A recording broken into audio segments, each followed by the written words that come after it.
बिस्मिल्लाहिर्रहमानिर्रहीम। अस्सलाम वालेकुम नाज़रीन, मैं आपका मेज़बान डॉक्टर महबूब अली यूसुफ ज़ई और आप देख रहे हैं एक नया प्रोग्राम। नाज़रीन साहब, सबको पता है कि गुज़िश्ता रोज़ पाकिस्तान तहरीक इंसाफ के मरकज़ी रहनुमा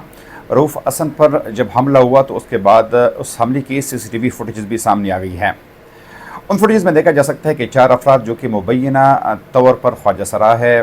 वो रऊफ़ हसन पर हमला करते हैं। एक तेज़दार आले से रऊफ़ हसन का चेहरा भी ज़ख्मी करते हैं और बाद में जब पाकिस्तान तहरीक इंसाफ के रहनुमा उमर अयूब ने प्रेस कॉन्फ्रेंस की और साथ में उनके दीगर अहम रहनुमा जिसमें ख़ुद रऊफ़ हसन साहब भी शामिल थे,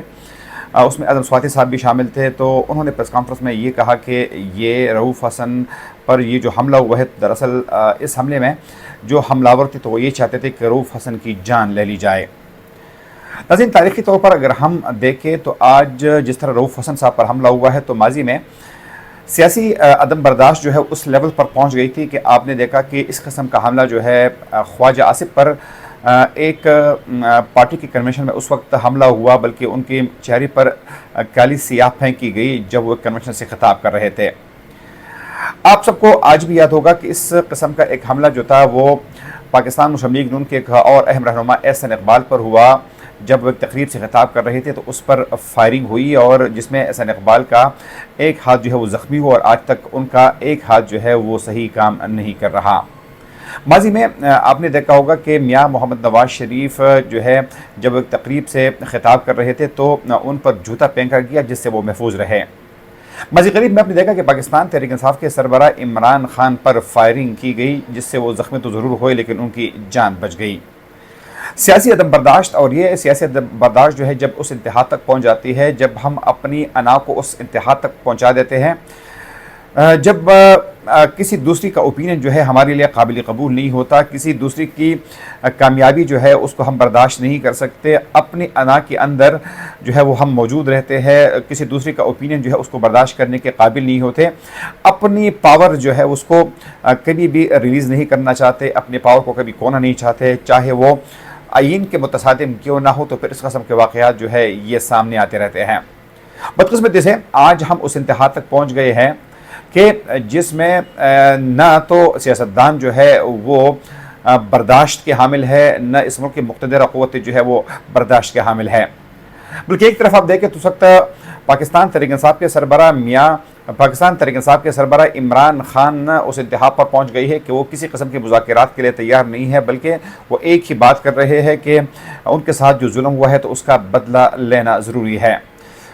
दूसरी जानिब मुक़्तदर क़ुव्वत जो है वो भी अपने बात पर अड़े हुए हैं और वो भी किसी किस्म की बातचीत के लिए इस वक्त आमादा नज़र नहीं आ रहे हैं।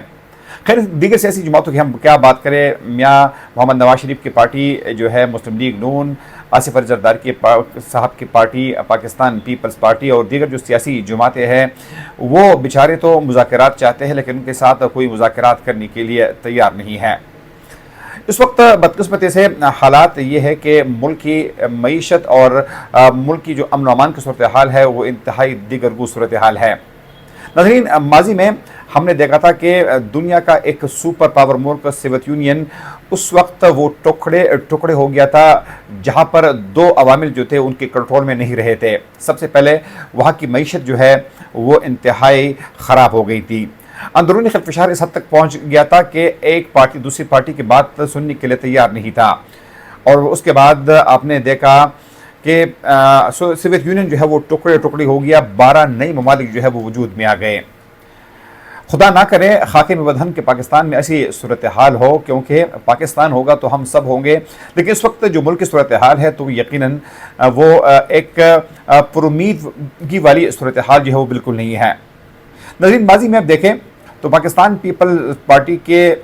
इंतहाई अहम रहनुमा शहीद बीबी मोहतरमा बेनज़ीर भुट्टो, अगर हम उनकी सियासत का अंदाज़ा लगाए 1977 से लेकर 2007 तक, तो इस दौरान मोहतरमा बेनज़ीर भुट्टो को मुख्तलिफ़ कौमी और बैनुल-अक़वामी साज़िशों और चैलेंजेस का सामना रहा। आप सबको पता है कि यहाँ पर इस्टेब्लिशमेंट ने उनको कितना तंग किया, पाकिस्तान मुस्लिम लीग नून की सियासी पार्टी की वजह से उनको क्या क्या तकालीफ पेश आई, जनरल परवेज़ मुशर्रफ ने उनके साथ क्या किया, उनको किस तरह मुल्क बदर किया गया और पाकिस्तान के एटमी जो असासे थे उनके हवाले से उन पर क्या क्या बैनुल-अक़वामी प्रेशर्स आए। लेकिन ان تمام پریشرز کو انہوں نے جو ہے وہ برداشت کیا، لیکن ایک بات جو اس خاتون میں تھی وہ یہ تھی کہ انہوں نے کبھی بھی مذاکرات سے انکار نہیں کیا تھا۔ آج اگر ہم نے اس ملک کو آگے لے کے جانا ہے تو جو بھی پارٹیز ہے اس وقت اس ملک کے جو اہم سٹیک ہولڈرز ہیں، اگر ایک دوسرے کے ساتھ وہ نہیں بیٹھیں گے، بات چیت نہیں کریں گے، مذاکرات نہیں کریں گے، تو یقیناً یہ ملک جو ہے یہ آگے نہیں بڑھے گا، اور خدا نخواستہ اس میں صورتحال جو ہے وہ مزید بد سے بدتر جو ہے وہ ہو سکتی ہے۔ ہمارا عالمی ناظرین یہ ہے کہ سیاست جو ہے وہ ہمیشہ برداشت کا نام ہوتا ہے، سیاست جو ہے وہ ہمیشہ ایک دوسرے کی بات سننے کا عمل ہوتا ہے، ایک دوسرے کے ساتھ مذاکرات کا عمل ہوتا ہے، اس میں ذاتی حملے نہیں ہوتے، ایک دوسرے کی نجی زندگی جو ہے وہ ڈسکس نہیں ہوتی۔ لیکن بدقسمتی سے آپ دیکھتے ہیں کہ آج کل سیاست اس حد تک پہنچ گئی ہے کہ جہاں پر عمران خان کے ناقدین جو ہے وہ عمران خان کی نجی زندگی ڈسکس کرتے ہیں، اس طریقے سے مریم نواز کی نجی زندگی ڈسکس ہوتی ہے، اس طریقے سے دیگر سیاسی جماعتوں کے اہم رہنماؤں کی نجی زندگی پر بحث ہوتی ہے۔ ہماری سیاست میں یہ جو غلاظت آئی ہے اس کو ہر صورت ہم نے ختم کرنا ہوگا۔ وہ کہ اس وقت ہم مکمل طور پر ناامید نہیں ہے کہ پاکستان کے کچھ اہم رہنما جو ہے وہ اس وقت کوشش بھی کر رہے ہیں کہ اس وقت مقتدرہ قوتوں اور ساتھ میں جو پولیٹیکل لیڈرشپ کے درمیان جو ایک خلا پیش آئی ہے، ایک خلا جو ہے وہ اس وقت کا ان کو سامنا ہے، ایک کمیونیکیشن گیپ آیا ہے، تو ان کو دور کرنے کے لیے بھرپور کوششیں بھی جاری ہے۔ ناظرین، اہم بات یہ ہے کہ جہاں ہم نے دیکھا کہ پوری دنیا میں جہاں پر جمہوریت یا جمہوری نظام موجود ہے وہاں پر گو کہ اسٹیبلشمنٹ کا کردار جو ہے اس سے انکار نہیں کیا جا سکتا، لیکن اسٹیبلشمنٹ بھی سیاست میں براہ راست مداخلت نہیں کیا کرتی۔ اس تمام صورتحال میں جہاں سیاسی جماعتوں کی غلطیاں ضرور ہوں گی، جہاں دیگر لوگوں کی غلطیاں ضرور ہوں گی، وہاں پر اسٹیبلشمنٹ کو بھی ہم یہ درخواست کریں گے کہ اسٹیبلشمنٹ کا کردار اگر سیاست میں جتنا ہے تو اگر وہ مکمل ختم نہیں ہو سکتا تو اس سے کم کرنا پڑے گا، آہستہ آہستہ اس کو ختم کرنا جو ہے وہ ضروری ہے۔ اس کی وجہ یہ ہے کہ اس وقت سیاسی جماعتیں اور ان کے کارکنان جو ہے وہ اس حد تک پہنچ گئے ہیں کہ کوئی کسی کی بات ماننے کے لیے تیار نہیں ہے۔ تاہم یہاں پر ایک بات جو ہے وہ انتہائی اہم ہے، اور وہ یہ ہے کہ اس وقت پاکستان مسلم لیگ نون اور پاکستان پیپلز پارٹی نے جس طرح عدلیہ کے خلاف ایک محاذ آرائی شروع کی ہے تو ان کو جس سپیڈ سے وہ جا رہے ہیں تو ان کو کم کرنا پڑے گا۔ عدلیہ کے ساتھ محاذ آرائی آج آپ کریں گے، اور اگر آپ یہ سوچیں گے کہ ہم اس حد تک جا سکتے ہیں کہ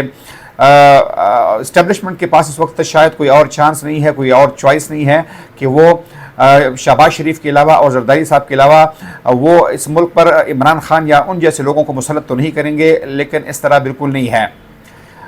ماضی قریب میں آپ نے دیکھا کہ جب عمران خان اسٹیبلشمنٹ کے ساتھ، جنرل قمر جاوید باجوہ کے ساتھ اور جنرل فیض صاحب کے ساتھ ایک پیج پر تھے، لیکن پھر عمران خان کی حکومت جب ختم کی گئی تو جو ان کو 2018 میں حکومت میں لے کر آ گئے تھے، سب سے پہلے انہوں نے ان لوگوں پر الزام لگایا کہ انہوں نے ان کی حکومت ختم کی تھی۔